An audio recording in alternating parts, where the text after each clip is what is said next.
इस हॉल में विराजमान सभी गुरुगण,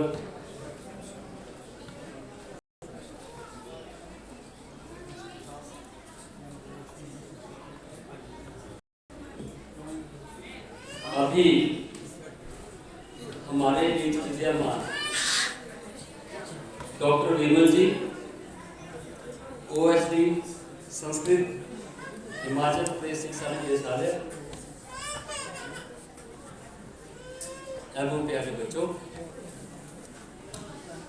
आज का दिन हम सभी के लिए बहुत सौभाग्य का दिन है, खासकर मेरे लिए, क्योंकि जिस पाठशाला से मैंने अपना अध्यापन का कार्य शुरू किया था, उसी पाठशाला में आज एक विशिष्ट अतिथि के रूप में उपस्थित होना मेरे लिए बहुत गौरवमयी पल है। और इसके लिए मैं संस्कृत अकादमी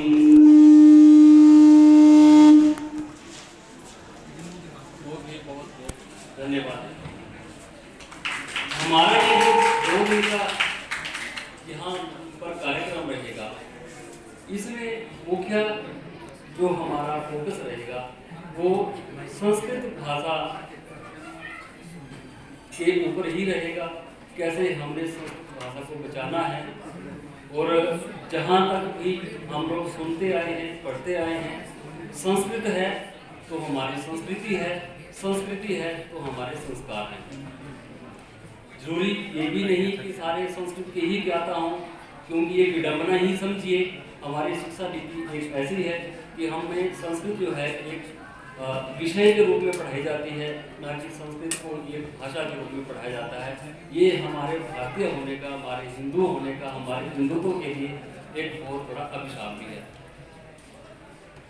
एक समय था संस्कृत जो थी हमारी देववाणी थी, संस्कृत से ही हमारा जो भाषा का आदान प्रदान था वो था, और इसमें एक ऐसी लय थी, जैसे अभी हम लोगों ने महसूस भी किया जब इस कार्यक्रम के शुरुआत में वंदे मातरम जब यहाँ पर गान गाया गया, तो जैसे ही ये वंदे मातरम हम शुरू करते हैं, इसकी जो ध्वनि तरंगे हैं वो इतनी ज़्यादा तेज होती हैं कि हमारे शरीर के रोंगटे खड़े हो जाना शुरू हो जाते हैं अपने आप ही।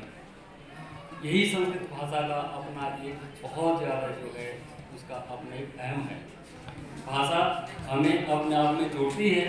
जो हमारे प्राचीन भाषा जो थी, जो वैदिक युग के बाद जो हमारा गुरुकुल, हमारा जो एक माध्यम शिक्षा का जो आदान प्रदान का शुरू हुआ, उसके जो मेन मुख्य तथ्य थे वो थे विवेकाधिकार और आत्म संयम। ये चीज़ें हमें सिखाई जाती थी। उसके बाद हमारे चरित्र का सुधार कैसे होता था, हमारे मौलिक व्यक्तित्व के थे, बौद्धिक व्यक्तित्व के थे क्या थे, और हमारे पुण्य का प्रसार कैसे होता था। और ये चीज़ें हमें एक दूसरे से इतना जोड़े हुए थी, कोई भी तीसरा आदमी जो था हमारे बीच में ठहरने का प्रयास नहीं कर सकता था। कोई भी दूसरे संप्रदाय का आदमी जो था वो हम भाषा से इतने जुड़े हुए थे कि हमें तोड़ नहीं सकता था। ये विडंबना रही कि इतना सब कुछ होने के बावजूद भी हमारे पास अपनी एक जो शिक्षा नीति थी वो नहीं थी। इसी का फायदा उठाते हुए मुगलों ने कई वर्षों तक हम लोगों को प्रताड़ित किया, हम भाषा से एक नहीं हो पाए। उसके बाद जब ये अंग्रेजियत का शासन आया तो उन्होंने ऐसा महसूस किया कि इस संप्रदाय को कैसे तोड़ा जाए, इस वर्ग को कैसे तोड़ा जाए। तो जो उस समय के जो हमारे यहाँ एक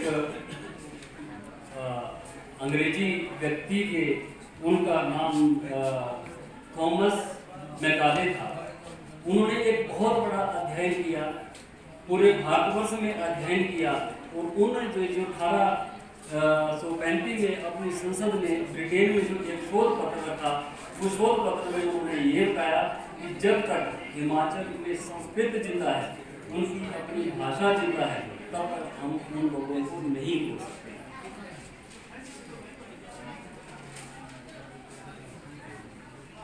इसका अध्ययन उनका इतना विस्तृत था कि जैसे आजकल हम लोग डिग्री करके डॉक्टरेट की उपाधि करते हैं, उसके अनुसार उस वक्त की ब्रिटिश सरकार ने उनको लॉर्ड की उपाधि से जो है सम्मानित किया। और उनकी जो संस्कृति को हमारे तोड़ने की जो उनकी एक नियत थी वो कामयाब हुई, और उसकी नियत का फायदा ये हुआ कि उन्होंने हमें कितने सालों तक अपना बंधक बढ़ाए रखा। और उनकी जो ये सोच थी, उनके अनुसार हम लोग शिक्षित तो थे, लेकिन एक जो हमारी सोच थी वो अंग्रेजों की ही सोच थी। हम अपने मूल्यों को भूल बैठे, अपने संस्कारों को भूल बैठे, जो हमारी अपनी वास्तविक धरोहर थी, हम उस धरोहर से दूर होते चले गए। हमारे क्रांतिकारियों ने बहुत बहुत बलिदान दिए आज़ादी करने के लिए, लेकिन फिर एक विडंबना देखिए कि आज़ादी के बाद जो हमारे भारत के जो कर्णधार बने वो भी एक अंग्रेजियत को ही जानते थे। उनका जो वेशभूषा थी, उनका जो आचरण था, वो भी एक अंग्रेजियत का ही था, और उन्हें अपनी जो मूल संस्कृति है हमारी, वो गंवार संस्कृति लगती थी। इसीलिए आज ये 2 दिन का जो हमारा सम्मेलन रहेगा, इसमें सिर्फ हमारे को हम यही इसमें विचार करेंगे कि हम अपनी संस्कृति को कैसे बचाएं, नई शिक्षा नीति के अकॉर्डिंगली हम संस्कृत का प्रचार कैसे करें, इसको जनमानस की भाषा कैसे बनाएं, और संस्कृत जो है एक विषय ना होकर हमारी एक भाषा बने। जब तक कोई भी विषय भाषा के रूप में नहीं पढ़ा जाएगा, भाषा के रूप में उसको अंगीकार नहीं किया जाएगा, तब तक जो है संस्कृत का हमारी दैनिक बोलचाल में आना बहुत मुश्किल की बात होगी।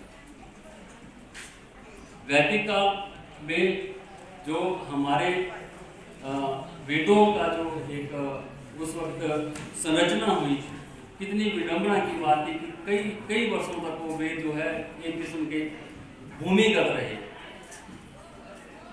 उसके बाद हमारा त्रेता युग आया,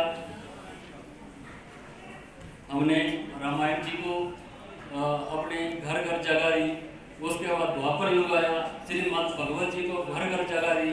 और विडंबना देखिए, हम जो संस्कारी लोग हैं वो 1995 में नारी शक्ति, जिसको हम अपनी मातृशक्ति बोलते हैं, जो कि एक उत्पत्ति का हमारा सबसे बड़ा जरिया है, सृष्टि की उत्पत्ति एक नारी से ही चलती है, उस नारी को भी संरक्षित करने के लिए हमें एक एक्ट लाना पड़ा। इससे बड़ी विडंबना क्या होगी कि वायलेशन एक्ट 1995 में हमें लाना पड़ा। ये हम कलयुग में जो अपने संस्कारों को जो भूल गए, उसी का ही ये नतीजा है। उसके बाद 2012 में जब नवरात्रे होते हैं, हम कन्याओं को कंजक रूप में पूजते हैं, अपने बच्चों को भैरव के रूप में पूजते हैं, और उनके संरक्षण के लिए, उनको सुरक्षा प्रदान करने के लिए हमें पोक्सो एक्ट लाना पड़ा। कौन से समय के सभ्य समाज में हम लोग रहते हैं, जहां हमारी ना नारियां सुरक्षित हैं, ना हमारे बच्चे सुरक्षित हैं। इसलिए इस द्विदिवसीय सम्मेलन में हम कुछ ऐसा करके जाएं कि जैसे द्वापर युग ने, जैसे त्रेता युग ने हमें बहुत ज्ञानवर्धक हमें जो है एक पाठ दिया, वही हमारा इस द्विदिवसीय सम्मेलन से निकल के जाए।